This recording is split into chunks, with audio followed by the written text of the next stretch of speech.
So, when I'm trying to cover topics like Black Lives Matter and racial equality, it's really helpful to get all sides of every story. And I wanted to interview someone that's, well, white. So, this is her perspective, and I want you to understand what white people go through and think about, especially when they're championing for racial equality. So, take a listen. Tell me what you think. Hello, everyone. I'm Kristin Clark. I'm a public health nurse. And so, if you watch the other videos, folks, that you've understood that we've talked to an activist and we've addressed the Asian racism issue. And let's just be frank and clear. I wanted to interview a white person. I wanted to get someone else's opinion about the spectrum of racism. So, when we think about racism, Kristin, what we think about is it's usually a white versus black issue. Mm. And there are others that might sit on the sidelines and think, well, it doesn't affect me because I'm not racist, right? I think that's a general consensus of most Caucasian people is they say, I'm not racist, therefore I do not need to participate. What are your thoughts on that? I think that people misunderstand that, oh, I'm not a racist means kind of like, well, I'm a good person. I'm a good person, so therefore I cannot be racist. I have Black friends, I have Asian friends, I have whoever. But the way that our country, I think, has been built with white supremacy, and all white people have benefited from that organization. Not like white supremacy, KKK business, but just that there has been slaves, there's been slave owners, and the way, I guess the way that white people have gotten ahead is to kind of like be better than. We had the slaves were freed, and then but we did not give equal rights. In fact, when I just learned about Juneteenth not that long ago, like maybe probably about right around the time it happened, and I didn't realize that not everyone was freed at the same time. There was they were freed. However, so many of them in the South didn't know until 2 years later. And I'm sure that as they were freed, I'm sure there were people that were shot, that sort of thing. So going back to your question about, I feel like I am not an expert for sure. I'm still learning. And the way that I have decided to look at my whiteness as privilege is now looking at, there's a book that I'm reading called Me and White Supremacy. And it sounds like, a visceral response would be, hell no, I'm not a white supremacist. My God, of course I'm not. But I have benefited from that privilege of power, because there is always going to be that, or there has been anyway, the power dynamic of whiteness being the power source.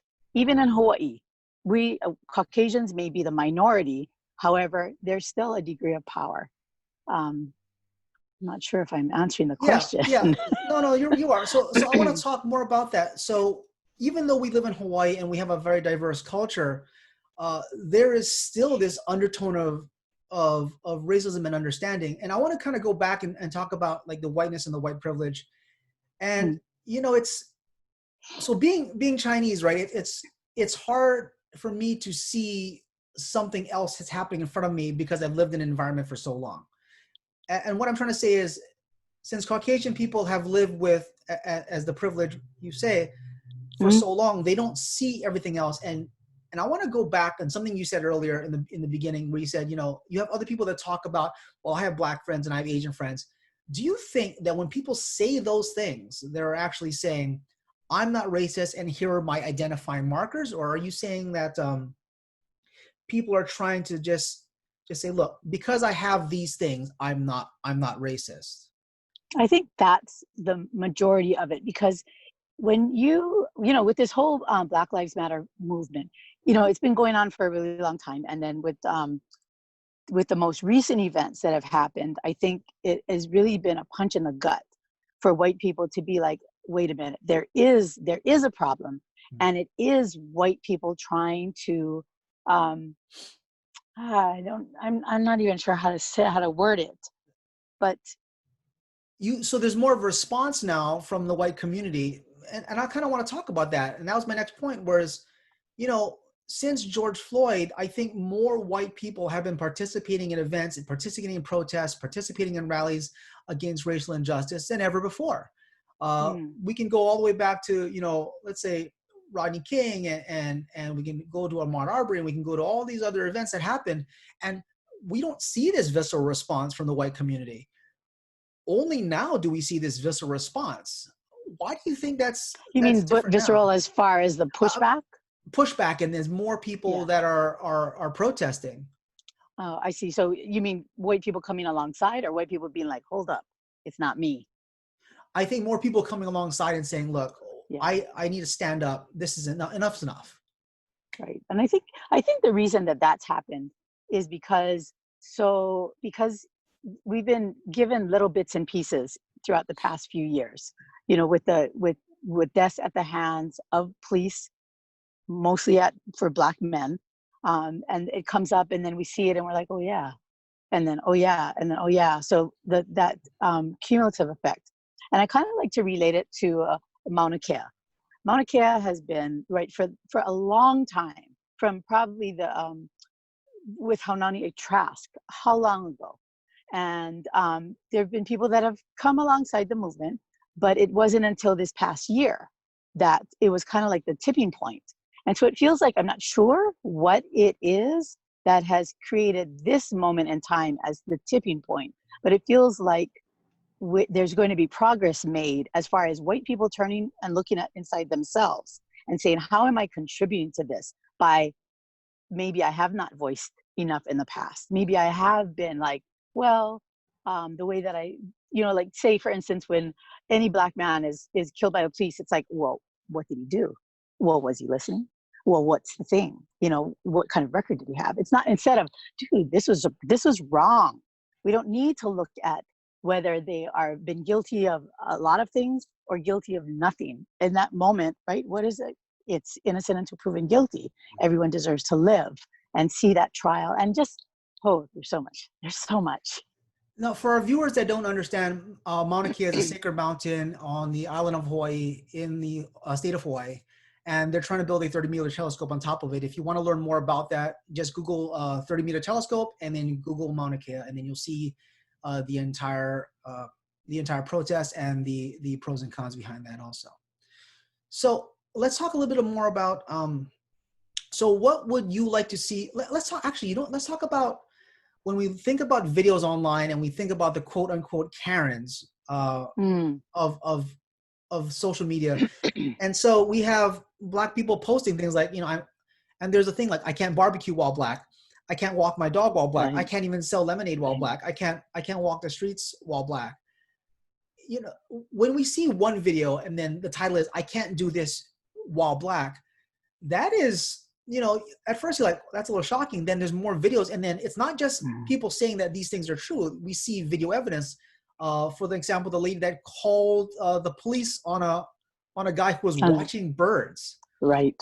Yeah, that was pretty excessive. And but that also says that she's not the only one. This is not what happens. And when that video came out, I remember I've been, you know, I go on Instagram and I try to listen to Black voices to educate my own self, because for goodness sake, you know, if it doesn't happen to you, like as a white person, it doesn't happen to me. I don't even think about that. But to know that there are Black people who do need to watch themselves, because if a white person calls the cops on them and the cops are deciding that they're, you know, not going to be listening or want you to listen instantly, but you're not doing it fast enough and you could be killed. We've seen it time and time again. So for a white woman to call and then say, I feel that I'm threatened, when the video showed totally not, but here it is, she's a poor white woman. Oh dear, there's a Black man that's standing there threatening her. You know, it's just, it's horrifying. It's horrifying. So, because she has this perceived threat that's based on racial bias. Correct. Or even she wanted action. Mm-hmm. And so this is what, you know, she may have turned to. This is, this is how I'm going to get the police to come here, by saying, I feel threatened. He's a Black man. And, you know, for our viewers, you can even just watch more videos about how people get called on tenants, like they live in the building, and then they say, no, you don't Mm-hmm. live here. I'm going to call. I know Right. everyone that lives here. I've never seen you Right. before. It's like, no, I live here. Yeah.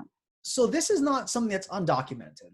And I think we see Correct. it more now because it is relevant. It's relevant more now than ever. So let me ask you this, Kristin. If someone is finally saying, look, okay, you know what? I'm willing to jump on the bandwagon now and protest. You wouldn't turn them away, would you? I don't think so. No. Okay. No. And I I think a hope lot not. of and I think a lot of people feel that way sometimes, right? They feel like, well, if I so in other in off the record conversations I've had with others, they say, well, if I jump on now as a white person and against Mm. racial injustice, I'll just feel like I'm jumping on it because it's popular. And I don't want to feel like I'm just jumping on it because I'm popular. Right. What would you say to those people? I would say that do what you feel is right, but I think we also have to remember that I think white people tend to want to be saviors. It's just one of those things. There's an Instagram account called No White Saviors. And we want to jump in and we want to help and we want to do and we want to fix. And and as a kind of a tangent, I had a conversation with a friend of mine, and she was also saying how she wants things to move quickly. She wants to fix the problem already. She doesn't want it to be there anymore. And we were talking, I said, I think it's because we're embarrassed. We're embarrassed that we are part of that. And we want it to be fixed so we can no longer be embarrassed about it. And then going back to your comment or your question about jumping in and helping, I think it is vitally important as white people that we stop and we listen and we take the lead of the people in color and we let them be in charge. Listen to the voices and ask them, where do you want me to be? And we can use our privilege as we've seen the white privilege being used in the when they have the marches where the white bodies are protecting black bodies. Um, use our privilege to that degree. So in our final thoughts, is there anything you want to share? And I know you shared a lot. I feel like it's been just a disjointed sharing. And it's good. I think we need to hear from everybody in this moment, not just from one ethnicity or the other. I think everyone deserves a voice in this. And how do we, so a while ago, someone said, well, how long do I have to keep protesting for? And I think I posted this before. And now someone asked me, well, how long am I supposed to keep protesting? So for our viewers that don't know, I posted a video about Google trend lines, and people stopped talking about Black Lives Matter because it's not popular anymore, and that's a little sad. And then they say, well, how long am I supposed to keep protesting? And my sarcastic comment to them was, well, I don't know, how long has racial injustice been going on? Mm-hmm. We protest as long as it takes to make the changes. Good. And so the other thing I did want to say is a friend of mine who is Black ended up sending me a video of, and you may have seen it. I don't think I posted it on my on any of my social media yet, but it was in 1975, and I think it was. I can't remember what news source was doing it or who was it. I want to say PBS, but I don't think that was correct. Anyways, they had filmed a protest that happened in a neighborhood, and I'm really bad at names of everything. And so there was a protest, and the cameras had been filming this protest. Neighbors in New York, it wasn't even in the South, it was in New York, 1975. And this neighborhood was protesting Black people moving in. And so the story was that there was these Black kids who were on their bikes that were like going to the store to buy whatever it is that you buy on a summer's day. And they had seen the American flag in the distance and somebody had said, oh, look, a parade. So they all went down there. And then in the filming of this, you see these kids that they're anywhere between like maybe 8 to 12 years old, Black kids on bikes, white kids with their racist parents. And the white kids are calling names and swearing and throwing rocks. And there was this little bit of film, and there wasn't that physical altercation, but the words were thrown out at the Black kids. And I'm like, this is 1975. This is my generation. I was 8 or 9 years old.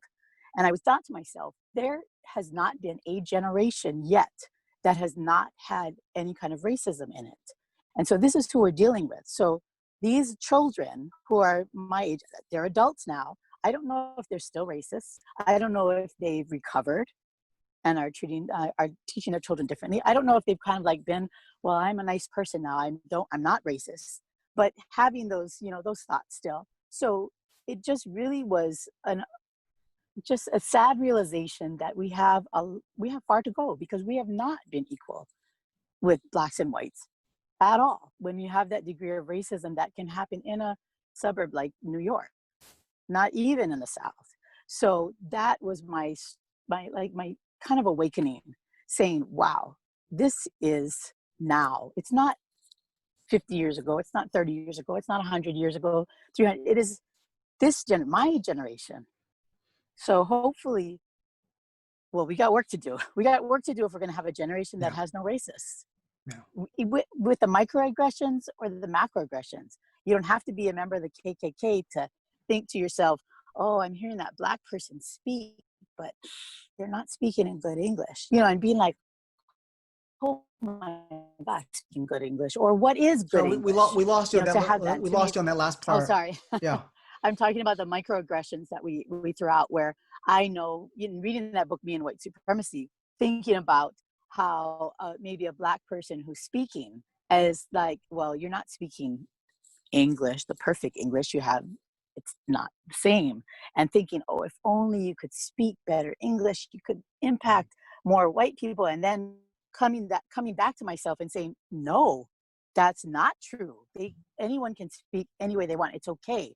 We seem to, a lot of the times, still want to level people up to what is white. And that, I think, is part of the problem of nice people who are not racist. When you have those little thoughts that come in, that you really got to be aware and do some major internal work in order to change your internal dialogue. So you're not comparing, oh, you're not white enough, or, oh, I wish you could talk like a white person, or you shouldn't be so loud. Don't be so angry. If you weren't so angry, maybe I could listen to you. It's like, oh, that's all bullshit. It's like, no.